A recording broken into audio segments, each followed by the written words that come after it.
Hello humans, and welcome to another episode of Gen X Gamer. Good morning from the Philippines. It's about 8:45 a.m. out here. I don't know what time it's going to be wherever you're listening to, but I hope you're going to have a great day, man.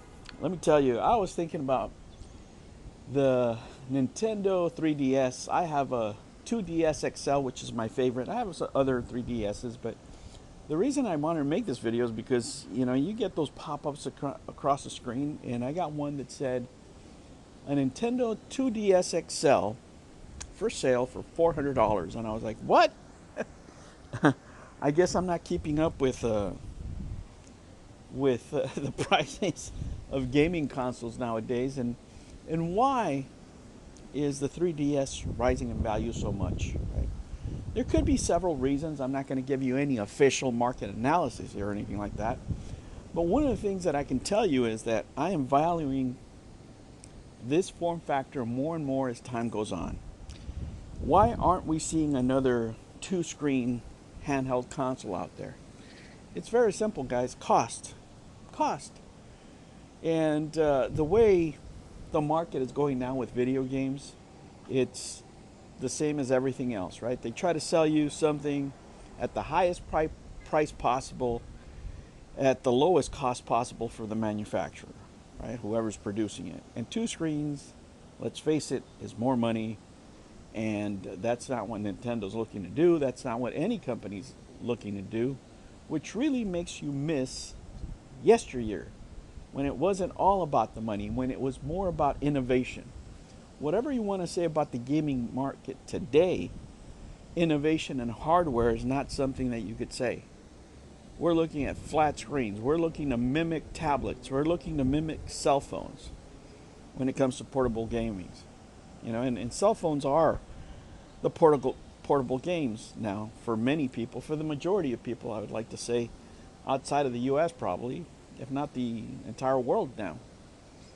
When I see people playing at Starbucks, at least out here, or when I'm traveling in Asia, it's always on cell phones. They're playing COD, Minecraft, whatever the latest and greatest game is. It's always on cell phones. Very seldom do you see a Nintendo Switch out here or any other gaming device. And, as I'm looking back and I'm thinking of all the titles, man, all the innovation that we had on the 3DS, for me, let me tell you, as far as RPGs, that form factor for me is the best way to play RPGs. That whether it's the Legend of Zelda's or Bravely Default, or my favorite game on the DS of all time, Soul Hackers, that two-screen form factor really delivered, right? It just added an extra dimension for me of control.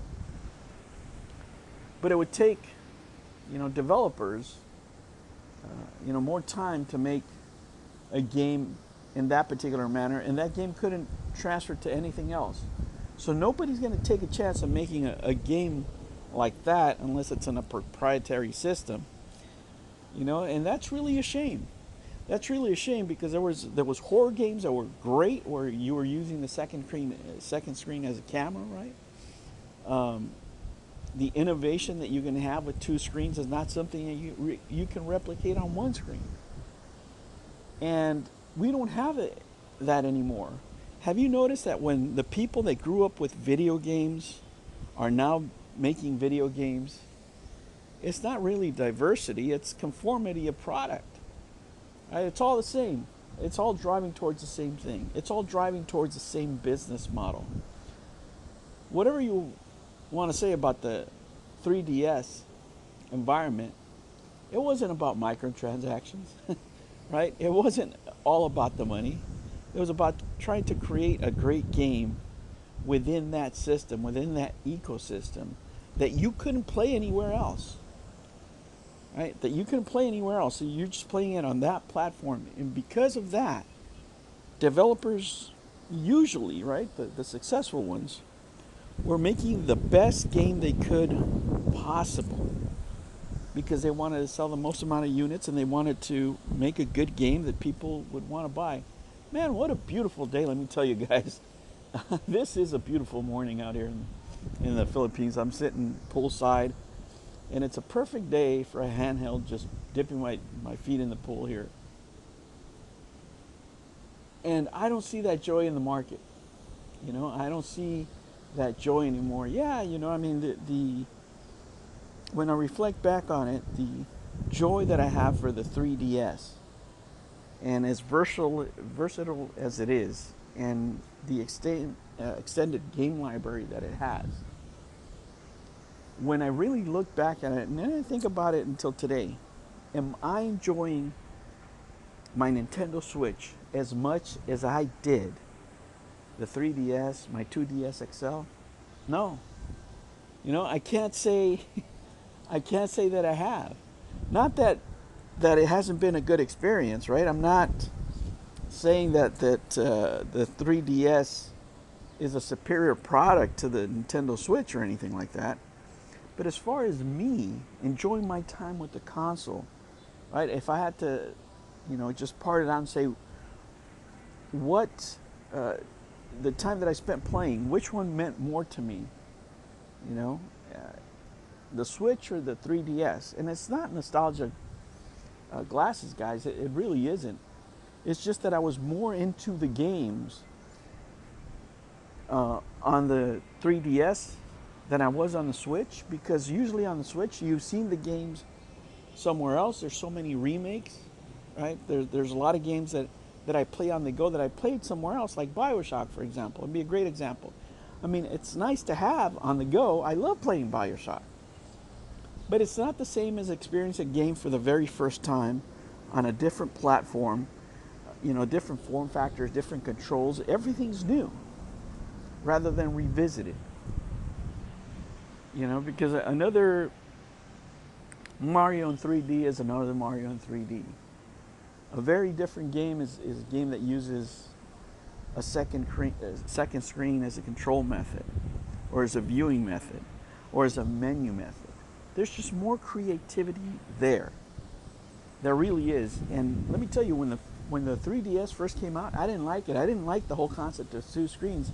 It's like, what is that? Why don't you just give me a big screen? But to my luck, I was able to get one when I was in the hospital, and once I started playing it, man, my gaming experience, let me tell you, was broadened. And as time goes by, I'm appreciating the 3DS model more.